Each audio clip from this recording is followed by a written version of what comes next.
kesempatan kali ini saya akan menjelaskan tentang hama atau penyakit pada komoditas padi ya. Nah, ada berapa sih penyakit atau penyakit pada komoditas padi itu? Yang pertama ada penyakit bakteri daun bergaris ya. Lalu ada penyakit hawar daun bakteri, lalu ada penyakit blast. Lalu yang keempat ada penyakit hawar pelepah daun. Yang kelima ada penyakit busuk batang. Yang keenam ada penyakit kerdil, dan yang terakhir ada penyakit tungro ya. Nah, kita akan maju kepada penyakit bakteri daun bergaris dulu ya. Nah, bakteri daun bergaris itu penyakitnya cukup berat gitu. Kenapa? Karena pada penyakit ini penyakitnya mampu membuat si daun itu menjadi pertama-tama menjadi hijau gelap gitu. Lalu setelah hijau gelap, karena dia penyakit ini meradang pada bagian pembuluh daun, maka si daun itu menjadi kekuning-kuningan.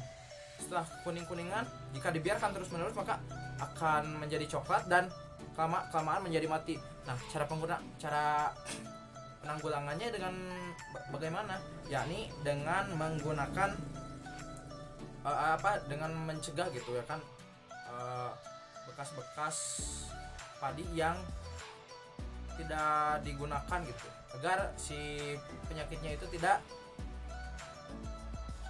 menular gitu. Lalu yang kedua ada pengurangan nitrogen gitu, karena kan kita tahu kalau nitrogen itu mampu memancing gitu ya kan, hama-hama yang lain gitu, dan mampu juga membuat si padi ini menjadi rentan gitu terhadap penyakit, sehingga diperlukan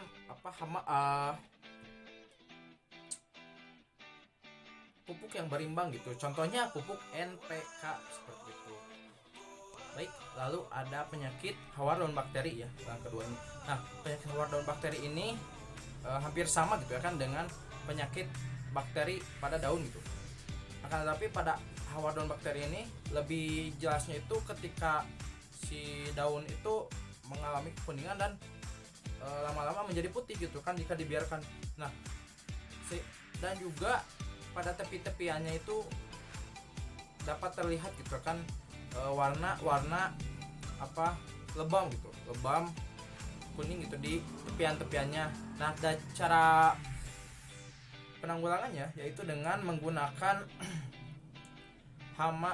dengan menggunakan nitrogen gitu yang tidak terlalu banyak gitu. Jadi istilahnya harus diseimbangkan gitu pupuk nitrogen ini, yakni dengan fosfor dan kalium gitu, yakni NPK, pupuk NPK. Lalu dengan juga jangan menanam padi rapat-rapat gitu, karena mampu mempercepat gitu infeksinya daun tersebut ke padi yang lain gitu. Lalu yang ketiga dengan menjaga kebersihan dari gulma. Kenapa? Karena gulma juga mampu menginfeksi gitu kan dengan melalui patogen-patogen yang lain gitu. Seperti itu. Jika kita bisa menjaga jarak ataupun menjaga kebersihan antara gulmanya gitu kan dengan padinya, maka akan lebih baik gitu. Nah, lalu yang keempat itu dengan memberikan bakterisida. Karena apa? Karena bakteri hawar daun ini sangat istilahnya sensitif lah gitu. Jadi harus lebih banyak gitu, harus lebih intensif gitu kan dalam perawatannya begitu, khususnya ketika diberikan bakterisida begitu. Lalu ada juga penyakit blast gitu kan. Nah, penyakit blast ini biasanya ditandai dengan bercak kuning gitu kan di ujung daunnya itu, hingga hingga ke tepian gitu, hingga ke pangkal gitu kan, pangkal daun gitu biasanya. Nah, cara pengendaliannya bagaimana?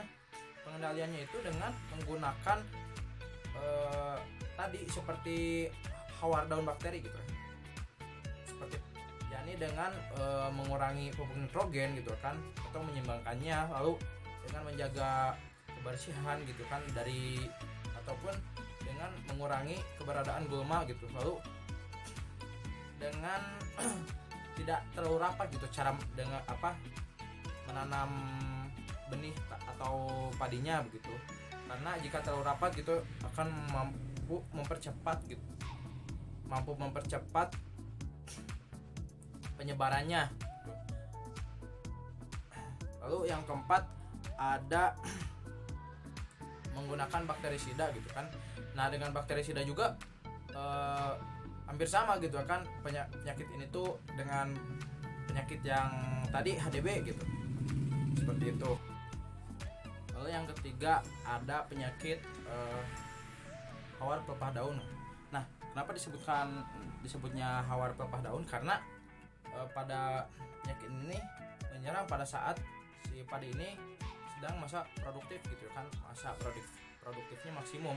Nah, dengan pada masa tersebut gitu kan, bakteri Zooxanthellae solanium itu akan menyerang gitu melalui daun-daunnya gitu. Nah, cara pengendaliannya yaitu dengan menggunakan fungisida dan merotasi gitu kan, cara tanamnya dengan menggunakan kacang-kacangan gitu. Lalu yang kelima ada penyakit busuk batang gitu kan. Nah, penyakit busuk batang ini menyerang bagian batang gitu kan pada tanaman, sehingga mampu menyebabkan si tanaman padi ini menjadi mati. Nah, cara pengendaliannya yaitu dengan melakukan pemumpukan secara teratur gitu kan. Lalu juga pengendaliannya juga dengan menggunakan fungisida yang tepat. Lalu ada juga penyakit kerdil gitu kan, penyakit tanaman kerdil. Nah, penyakit ini cirinya itu atau gejalanya itu yakni si tanaman ini terlihat kerdil begitu. Nah, cara pengendaliannya yaitu dengan menggunakan